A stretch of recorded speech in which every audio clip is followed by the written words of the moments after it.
ನೀವು ಚೌಕಿಯಲ್ಲಿ ನಿಜವಾಗಿಯೂ ನೀವು ಅಲ್ಲಿ ಕೆಲಸ ಮಾಡಿದ್ರೆ ಮಾತ್ರ ನೀವು ಒಂದು ಪರಿಪೂರ್ಣ ಕಲಾವಿದರು ಅಂತ ಆಗ್ತೀರಿ. ಚೌಕಿಯಿಂದಲೇ ನೀವು ಕಲಾವಿದರಾಗ್ಬೇಕು.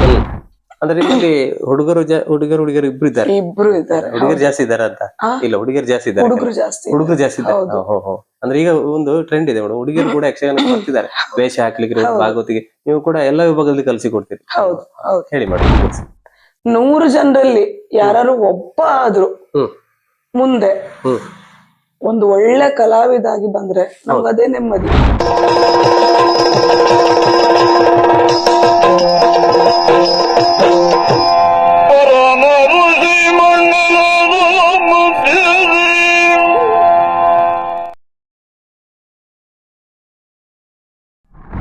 ಆತ್ಮೀಯ ವೀಕ್ಷಕರಿಗೆ ಬಾಸ್ ಮುಂದಿನ ಕಾರ್ಯಕ್ರಮಕ್ಕೆ ಪ್ರೀತಿಯ ಸ್ವಾಗತ.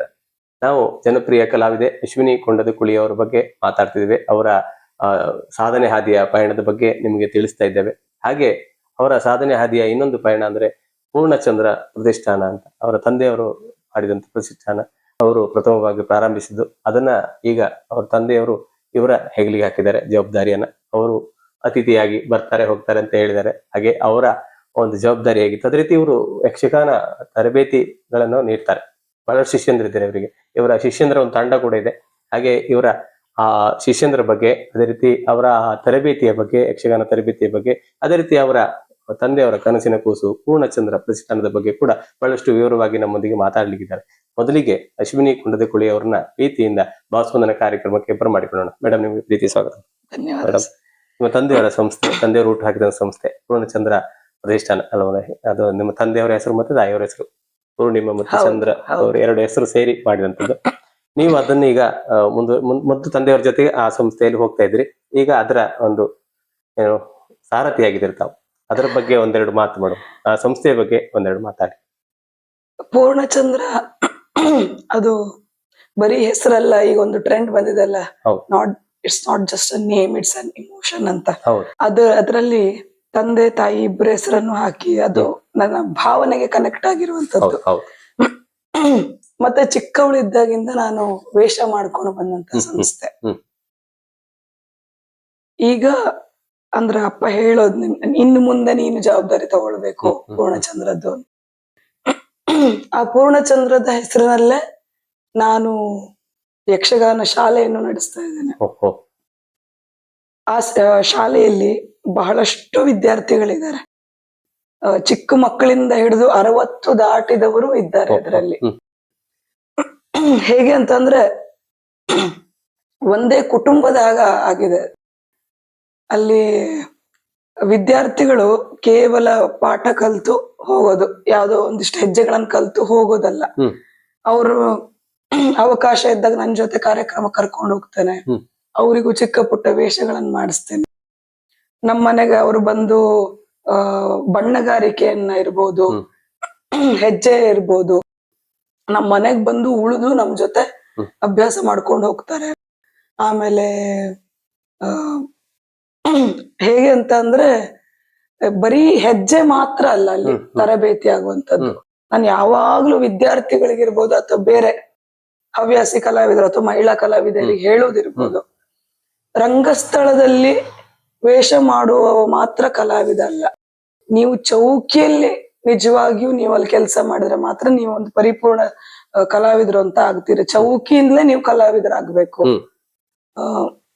ಮೇಕಪ್ ಮಾಡೋರು ಇದ್ದಾರೆ ಅಂತ ನಾವು ಮುಖ ಕೊಟ್ಟು ಕೂರೋದಲ್ಲ, ನಾವು ಕಲ್ತ್ಕೊಳ್ಬೇಕು ಮೇಕಪ್ ಅಂತ.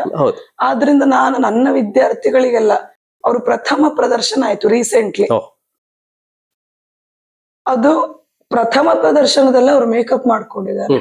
ನನಗೆ ಅವ್ರ ಪ್ರದರ್ಶನಕ್ಕಿಂತಲೂ ನನಗೆ ಅವ್ರು ಮೇಕಪ್ ಮಾಡ್ಕೊಂಡಿದಾರಲ್ಲ, ಅದು ಭಾರಿ ಸಂತೋಷ ಆಯ್ತು ನನ್ಗೆ.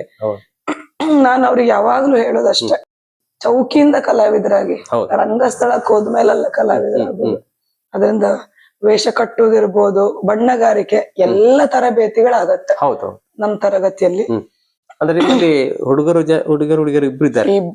ಹುಡುಗರು ಜಾಸ್ತಿ ಇದಾರೆ ಅಂತ ಇಲ್ಲ, ಹುಡುಗರು ಜಾಸ್ತಿ ಇದ್ದಾರೆ. ಹುಡುಗರು ಜಾಸ್ತಿ ಇದ್ದಾರೆ. ಅಂದ್ರೆ ಈಗ ಒಂದು ಟ್ರೆಂಡ್ ಇದೆ ಮೇಡಮ್, ಹುಡುಗಿಯರು ಕೂಡ ಯಕ್ಷಗಾನ ಬರ್ತಿದ್ದಾರೆ, ವೇಷ ಹಾಕ್ಲಿಕ್ಕೆ, ಭಾಗವತಿಗೆ. ನೀವು ಕೂಡ ಎಲ್ಲ ವಿಭಾಗದಲ್ಲಿ ಕಲಿಸಿ ಕೊಡ್ತೀರಿ.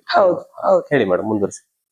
ಮತ್ತೆ ವರ್ಕಿಂಗ್ ಇರೋರು ಇದ್ದಾರೆ, ವರ್ಕಿಂಗ್ ಪ್ರೊಫೆಷನಲ್ಸ್. ಆಮೇಲೆ ವಿದ್ಯಾರ್ಥಿಗಳು ಅಂದ್ರೆ ಎಜುಕೇಶನ್ ಮಾಡ್ತಾ ಇರೋರು ಇದ್ದಾರೆ. ಮತ್ತೆ ನಾನು ನಾಟ್ಯಶಾಸ್ತ್ರದ ಪಾಠಗಳನ್ನ ಮಾಡ್ತಾ ಇದ್ದೇನೆ ಅವರಿಗೆ. ನಾಟ್ಯಶಾಸ್ತ್ರ ಅಂದ್ಕೊಳ್ಳಿ ತುಂಬಾ ಜನ ಅಂದ್ಕೊಂಡ್ ಬಿಡ್ತಾರೆ ಯಕ್ಷಗಾನಕ್ಕೂ ಇದಕ್ಕೂ ಏನ್ ಸಂಬಂಧ. ನಾಟ್ಯಶಾಸ್ತ್ರ ಅಂದ್ರೆ ಭರತನ ನಾಟ್ಯಶಾಸ್ತ್ರ ಎಲ್ಲಾ ಕಲೆಗಳಿಗೂ ಮೂಲ ಗ್ರಂಥ ಅದು. ನಾಟ್ಯ ಅಂದ್ರೆ ಬರೀ ಭರತನಾಟ್ಯ ಅಲ್ಲ. ಆದ್ರಿಂದ ನಾಟ್ಯಶಾಸ್ತ್ರದ ಮೂಲ ಪಾಠಗಳಂದ್ರೆ ಈ ಒಂದು ರಂಗಸ್ಥಳ ಅನ್ನೋದು ಹೇಗಿರ್ಬೇಕು, ಭಾಗವತನ ಲಕ್ಷಣ ಏನು, ಕಲಾವಿದರ ಲಕ್ಷಣ ಏನು, ಹಸ್ತ ಮುದ್ರಿಕೆಗಳು ಏನು, ಆಂಗಿಕ ಅಭಿನಯಗಳು ಏನು, ವಾಚಿಕ ಹೇಗಿರ್ಬೇಕು, ಆಹಾರ್ಯಗಳು ಹೇಗಿರ್ಬೇಕು, ಪ್ರತಿ ಒಂದು ಪಾಠ ಆಗತ್ತೆ. ನಾಟ್ಯಶಾಸ್ತ್ರದ ಪ್ರಕಾರವಾಗಿ ಪಾಠ ಆಗತ್ತೆ ಅವರಿಗೆ. ಆದ್ರಿಂದ ನನಗೆ ಹೇಗೆ ಅಂತಂದ್ರೆ ಬರೀ ಅವ್ರು ಎಲ್ಲೋ ಒಂದ್ 4 ವೇಷ ಮಾಡಿದ್ರು ಬಂದ್ರು ಅಂತ ಆಗ್ಬಾರ್ದು. ಅದನ್ನ ಒಂದು ಇದಮಿತ್ತಮ್ ಅಂತ ಹೇಳುವ ಹಾಗೆ ಅವ್ರಿಗೆ ಒಂದು ನಾಲೆಜ್ ಇರ್ಬೇಕು ಅಂತ ನನ್ನ ಉದ್ದೇಶ. ಆದ್ರೆ ಅದನ್ನ ನನಗೂ ಹೆಲ್ಪ್ ಆಗುತ್ತಾ ಇದೆ. ಈಗ ಅವ್ರಿಗೆ ಹೇಳ್ಕೊಡ್ಬೇಕು ಅಂದ್ರೆ ನಾನು ಅಧ್ಯಯನ ಮಾಡ್ಬೇಕು. ನಾನು ಅಧ್ಯಯನ ಮಾಡ್ತಾ ಅವರಿಗೆ ಪಾಠಗಳನ್ನು ಮಾಡ್ತೇನೆ. ಆದ್ರಿಂದ ಅದು ಪರಸ್ಪರ, ನನಗೂ ಅಧ್ಯಯನ ಅವರಿಗೂ ಅಧ್ಯಯನ. ಈಗ 1 ವರ್ಷ ಕರೆಕ್ಟ್ ಈ ಜನವರಿಗೆ 1 ವರ್ಷ ಆಯ್ತು. ನೀವು ಅಲ್ಲಿ ಬೆಂಗಳೂರಲ್ಲಿ ಮಾಡ್ತಿದ್ದೀರಿ? ಬೆಂಗಳೂರಲ್ಲಿ ಅಂದ್ರೆ ಆನ್ಲೈನ್ ಕ್ಲಾಸ್. ಆನ್ಲೈನ್ ಎದುರು ಯಾರು ಬರೋದಿಲ್ಲ? ಇಲ್ಲ, ಆದ್ರೆ ಮಧ್ಯ ಮಧ್ಯೆ ಎಲ್ಲಾದ್ರೂ ವರ್ಕ್ಶಾಪ್ ಗಳನ್ನ ಇಡೋದು. ಅಲ್ಲಿಗೆ ಬರ್ತಾರೆ.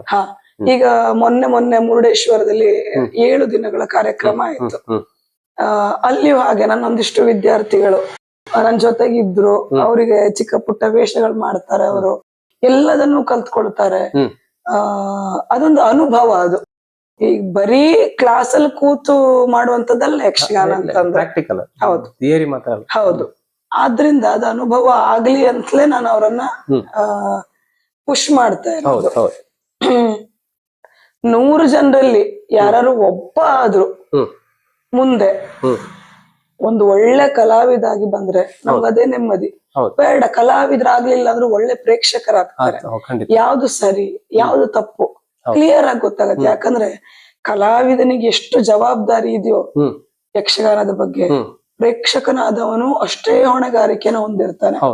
ಯಾಕಂದ್ರೆ ಬೇಡದೆದ್ದು ಮಾಡಿದಾಗ ಪ್ರೇಕ್ಷಕ ಅಲ್ಲಿ ಪ್ರೋತ್ಸಾಹ ಕೊಟ್ಟ ಅಂತ ಆದ್ರೆ ಆ ಪರಂಪರೆ ಮುಂದುವರ್ಕೊಂಡು ಹೋಗ್ತದೆ. ಹೆಚ್ಚಾಗಿ ಆಗುದು ಹಾಗೆ. ಅದಕ್ಕಾಗಿ ಒಳ್ಳೆ ಪ್ರೇಕ್ಷಕರು ತುಂಬಾ ಇಂಪಾರ್ಟೆಂಟ್ ಯಕ್ಷಗಾನಕ್ಕೆ. ಆಡಲೆ ನದಿಕ ಸಂಭ್ರಮವಂತೆ ಬಂಧುಗಳು ಕೂಡಿ ರಂಜಿಸುವರಂತೆ. ಆಡಲೆ ನದಿಕ ಸಂಭ್ರಮವಂತೆ ಬಂಧುಗಳು ಕೂಡಿ ರಂಜಿಸುವರಂತೆ.